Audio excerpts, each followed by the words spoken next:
स्वागत है आपका आज की क्लास में। और आज हम पढ़ेंगे क्लास 6 हमारा राजस्थान का चैप्टर नंबर 8 आजीविका के प्रमुख क्षेत्र की हमें आजीविका कहाँ कहाँ से मिलती है। तो स्टार्ट करते हैं। मनुष्य अपने जीवन निर्वाह के लिए जो भी कार्य करता है यह क्षेत्र विशेष के प्राकृतिक संसाधन, जलवायु व आर्थिक, सामाजिक, शैक्षिक स्तर पर निर्भर करता है। कि जो भी हम निर्वाह कर रहे हैं वो हमें प्राकृतिक संसाधनों पर निर्भर करेगा, जलवायु पर निर्भर करेगा, आर्थिक, सामाजिक, शैक्षिक स्तर पर निर्भर करता है। राजस्थान खनिज संपदा में एक संपन्न राज्य है। तो देखिए, राजस्थान को खनिजों का अजायब घर भी कहते हैं और खनिज संपदा में ये एक संपन्न राज्य है। साथ ही यहाँ विभिन्न प्रकार की जलवायु पाई जाती है, जलवायु भी अलग अलग है। अतः यहाँ के लोग प्रमुखतः कृषि, पशुपालन एवं खनन कार्य करते हैं। आर्थिक विकास के साथ साथ पर्यटन, उद्योग एवं सेवा क्षेत्र में कार्य करने वालों की संख्या बढ़ी है। तो सबसे पहले अगर हम कृषि की बात करते हैं तो देखिए, राजस्थान का 60% भूभाग क्या है, मरुस्थल है।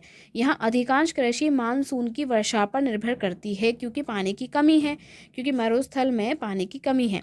राजस्थान की कृषि को मानसून का जुआ कहा जाता है। तो ये क्वेश्चन बनता है भाई, ये फैक्ट है, तो ये याद रखना कि राजस्थान की कृषि को मानसून का जुआ कहते हैं।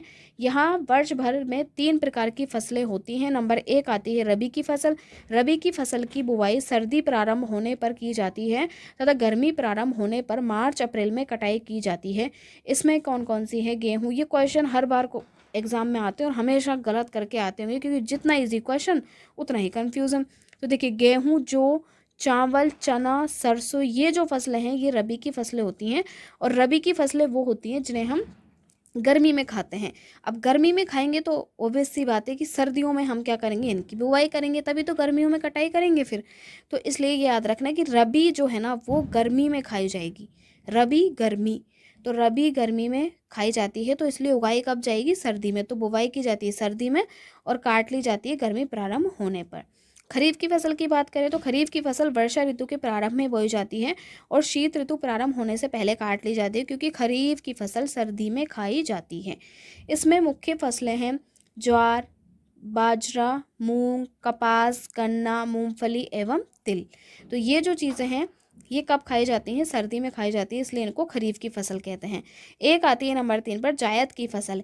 यह फसल मार्च अप्रैल से जून जुलाई तक ली जाती है। तो ये जो बीच का पीरियड है ना, खरीफ और रबी की फसल का जो बीच का पीरियड है उसमें वो हो जाती है जायद की फसल। इसमें फ्रूट्स आते हैं जैसे कि खरबूज, तरबूज, ककड़ी, ये उसी मौसम में आते हैं। राजस्थान में कृषि के पिछड़ेपन के क्या कारण हैं। नंबर 1 है प्राकृतिक कारण है भाई, बार बार सूखा पड़ जाता है क्योंकि वर्षा बहुत कम है ना, रेतीली मिट्टी है, ऊसर एवं बंजर भूमि है, मृदा का बहुत ज़्यादा अपरदन हो जाता है। आर्थिक कारण में क्या आएंगे, किसानों की निर्धनता, कि किसान जो है वो गरीब हैं, उपज का कम मूल्य है, पुरानी तकनीक से, अभी भी कृषि पुरानी तकनीक से ही की जाती है, सिंचाई के साधनों की कमी है, उत्तम खाद एवं बीज की कमी है। फिर एक है संगठनात्मक कारण, ये क्या है, भू स्वामित्व की समस्या, की भूमि पर उनका स्वामित्व नहीं है, किराए की भूमि लेकर के खेती करते हैं। और एक है नीतिगत कमजोरी है कि ढंग की कोई नीति, कोई रूल्स नहीं बने हुए हैं। राजस्थान में कृषि की विशेषताएं अगर हम देखें तो देश में सर्वाधिक बाजरा, सरसों व ग्वार का उत्पादन राजस्थान में होता है। तो देखिए, ये फैक्ट है कि बाजरे का उत्पादन होता है, सरसों का और ग्वार का, इन तीनों फसलों का जो उत्पादन है राजस्थान में सबसे ज़्यादा होता है। उत्तर प्रदेश के पश्चात राजस्थान भारत में जौ और चना उत्पादन में दूसरे स्थान पर आता है। जौ और चना में ये दूसरे स्थान पर आता है। पश्चिमी राजस्थान में बाजरा जो है वो सबसे ज़्यादा बोया जाने वाला खाद्यान्न है क्योंकि देखो, बाजरा जो होता है ना वो गर्मियों में हम बोते हैं और सर्दियों में ये खाया जाता है, तो इसको सर्दियों में हम काट लेते हैं। तो जो बाजरा है वो सबसे ज़्यादा कहाँ बोया जाता है, पश्चिमी राजस्थान में। दक्षिणी राजस्थान में खाद्यान्न फसलों में मक्का की खेती प्रमुख है। अगर हम नीचे दक्षिणी राजस्थान में देखें, डूंगरपुर और बांसवाड़ा की साइड, तो वहाँ पर कौन सी खेती जो है प्रमुख है, मक्का की खेती। राज्य में श्री गंगानगर जो सबसे ऊपर है, उत्तर में जो जिला है श्री गंगानगर, वो गेहूं के उत्पादन में प्रथम स्थान पर है। ये क्वेश्चन आते हैं भाई एग्जाम में, तो जो मैं हाईलाइट कर रही हूँ उनको याद रखना है। पश्चिमी राजस्थान में इंदिरा गांधी नहर से करीब 17.5 लाख हेक्टेयर क्षेत्र में सिंचाई सुविधा का विकास हुआ है। सिर्फ 35% फसली क्षेत्र में सिंचाई सुविधा उपलब्ध है। कुल सिंचित क्षेत्र के 66% क्षेत्र की सिंचाई किससे की जाती है, कुएं एवं ट्यूबवेल से की जाती है। तो यहाँ पे हमको ये याद रखना 35% जो है वो फसली क्षेत्र में होती है, बाकी की जो 66% क्षेत्र है उसमें कुएं, ट्यूबवेल, इससे सिंचाई होती है। नहरों के द्वारा करीब 33% सिंचाई होती है तालाबों के द्वारा सिंचित क्षेत्र बहुत कम है। तो हमें क्या याद रखना है कि तालाब से अभी क्वेश्चन आ जाए कि तालाबों के द्वारा सबसे ज़्यादा सिंचाई की जाती है राजस्थान में, तो वो गलत हो जाएगा। तालाबों के द्वारा बहुत कम की जाती है। सबसे ज़्यादा जो 66% की जो आपकी सिंचाई है वो किससे की जा रही है? कुएं से की जा रही है और ट्यूबवेल से की जा रही है। राजस्थान में पशुपालन, अब हमने कृषि के बारे में पढ़ा कि भाई क्या क्या दिक्कतें हैं, कैसे सिंचाई होती है। अब हम पढ़ते हैं राजस्थान में पशुपालन। राज्य के मरुस्थलीय और पर्वतीय क्षेत्र में, देखिए मरुस्थलीय क्षेत्र भी है और पर्वतीय क्षेत्र भी है, में कम वर्षा व कठिन भौगोलिक परिस्थितियों के कारण पशुपालन ही जीविकोपार्जन का सहज साधन है। क्योंकि खेती तो हम उतने अच्छे तरीके से कर नहीं सकते, पानी की कमी है, तो पशुओं को ही पाल लेते हैं। तो इन क्षेत्रों में कृषि के अवसर तो सीमित हैं ही, औद्योगिक रोजगार के अवसर भी हमें पर्याप्त नहीं है। ऐसी स्थिति में ग्रामीण लोगों को पशुपालन से रोजगार के साथ साथ आवश्यकता की कई वस्तुएं प्राप्त होती हैं। पशुपालन की दृष्टि से राजस्थान का देश में कौन सा स्थान है? दूसरा स्थान है भाई।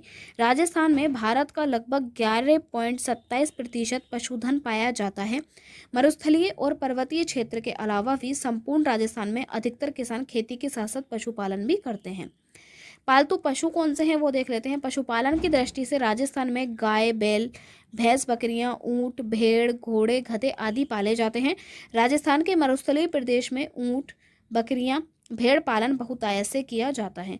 राजस्थान की 20वीं पशुगणना 2019 के अनुसार ऊंट व गधों की संख्या में चिंताजनक कमी हुई है। भेड़ बकरियों की संख्या में भी कमी आई है। गाय व भैंसों की संख्या में मामूली वृद्धि हुई है। राजस्थान में मुर्गी पालन का व्यवसाय भी तेजी से बढ़ रहा है। तो ये वाली जो बात है ये हमको 2019 के लिए याद रखनी है। और अगर हम लेटेस्ट की बात करें, अभी लेटेस्ट रिपोर्ट की अगर हम बात करें, तो उसमें हम देख लेते हैं क्या क्या वृद्धि हुई है, क्या क्या कमी हुई है। तो देखिए जो लेटेस्ट पशुगणना है ना, उसका आंकड़ा अभी सार्वजनिक नहीं किया है सरकार ने। तो ये अक्टूबर 2024 में ये शुरू हुई है। एक बात बता दूं कि जो पशुगणना होती है वो 5 साल बाद होती है। प्रत्येक 5 साल में पशुगणना होती है। तो 20वीं पशुगणना हुई थी 2019 में, और जो 21वीं पशुगणना है, तो ये जो है ना, ये हमारी 21वीं पशुगणना है जो हमारे चालू हुई थी पिछले साल अक्टूबर में, मतलब 2024 में स्टार्ट हुई। लेकिन इसके आंकड़े भी सार्वजनिक नहीं किए गए हैं। प्रजाति की अगर बात करूँ तो इसमें 16 प्रजातियाँ ली गई हैं। उनकी 219 नस्लों पर पूरा डेटा हमारे पास आएगा, जो हम पढ़ लेंगे जब भी वो आएगा। पशुपालन से लाभ, पशुपालन से ग्रामीण लोगों को रोजगार मिलता है एवं पशुओं पर आधारित उद्योगों का विकास होता है। इस व्यवसाय से पौष्टिक आहार, घी, मक्खन, छाछ, दही आदि की प्राप्ति होती है। डेयरी, ऊन परिवहन, चमड़ा, देखिए ऊन परिवहन, चमड़ा, चारा आदि उद्योगों के विकास को प्रोत्साहन मिलता है। तो ऑब्वियस सी बात है कि पशु हमारे लिए क्या है, बहुत ज़्यादा लाभकारी हैं। इसके अलावा बड़े पैमाने पर पशु उत्पादन का विदेशों को निर्यात भी किया जाता है। पशुपालन में समस्याएं क्या आती हैं? पशुपालक निर्धनता के कारण पशुओं को पौष्टिक आहार व सही इलाज नहीं दे पाते हैं। पशुपालक जो पशुओं को पालने वाले हैं उनके पास कमज़ोर व घटिया नस्ल के पशु हैं। चारागाहों के लिए पर्याप्त भूमि नहीं है। परंपरागत तरीकों से पशुपालन करते हैं, कोई नई तकनीकें नहीं है। व्यावसायिक दृष्टिकोण की भी कमी है। बार बार सूखे और अकाल से पशुधन क्या हो जाता है, कम हो जाता है। राजस्थान में खनन, अब देखिए खनिज की बात आ जाती है। राजस्थान में कई विभिन्न प्रकार के खनिज पाए जाते हैं, इसलिए राजस्थान को खनिजों का अजायब घर कहा जाता है। राजस्थान के लगभग 67 प्रकार के खनिजों का खनन होता है। तो लगभग कितने प्रकार के खनिज? लगभग 67 प्रकार के खनिजों का खनन राजस्थान में होता है। राजस्थान में सर्वाधिक उपलब्ध खनिज कौन सा है? अभी देखिए ये एक फैक्ट बन गया है, एग्जाम के पॉइंट ऑफ व्यू से इंपॉर्टेंट फैक्ट है कि सबसे ज़्यादा रॉक फॉस्फेट यहाँ पर उपलब्ध है। फिर सीसा, जस्ता, जिप्सम, चांदी, संगमरमर आदि के उत्पादन में भी राजस्थान का एकाधिकार है। चूना पत्थर, टंगस्टन, अभ्रक, तांबा और इमारती पत्थर ये भी अन्य महत्वपूर्ण खनिज हैं। राजस्थान में खनिजों की उपलब्धता को देखते हुए खनिज आधारित नए उद्योगों की स्थापना के काफ़ी अवसर हैं। यही कारण है कि राज्य सरकार प्रदेश में खनिज आधारित उद्योग की स्थापना को प्रोत्साहित करने पर ध्यान दे रही है। राजस्थान में अवैध बजरी खनन से पर्यावरण प्रदूषण की समस्या निरंतर बढ़ रही है। अवैध खनन से अरावली पर्वतमाला की कई पहाड़ियां पूरी तरीके से गायब हो चुकी हैं।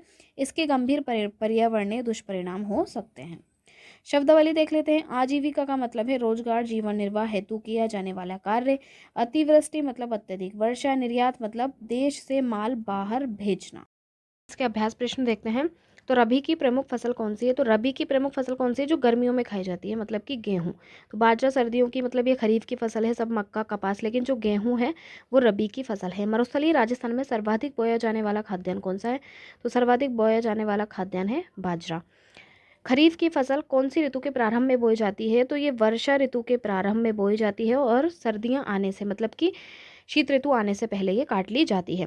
20वीं पशुगणना के अनुसार राजस्थान में ऊँटों व गधों की संख्या में चिंताजनक गिरावट हुई है। ऊँटों व गधों पशुओं की संख्या में चिंताजनक गिरावट हुई है। पशुपालन से क्या लाभ है?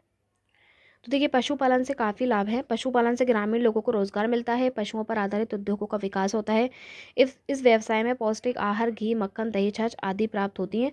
तो ये जो है ना, ये इससे काफ़ी कुछ लाभ मिलते हैं हमें पशुपालन से। तो अति लघुतरात्मक का जो पहला है उसका ये आंसर हो जाता है। नंबर 2 क्वेश्चन पर हम चलते हैं।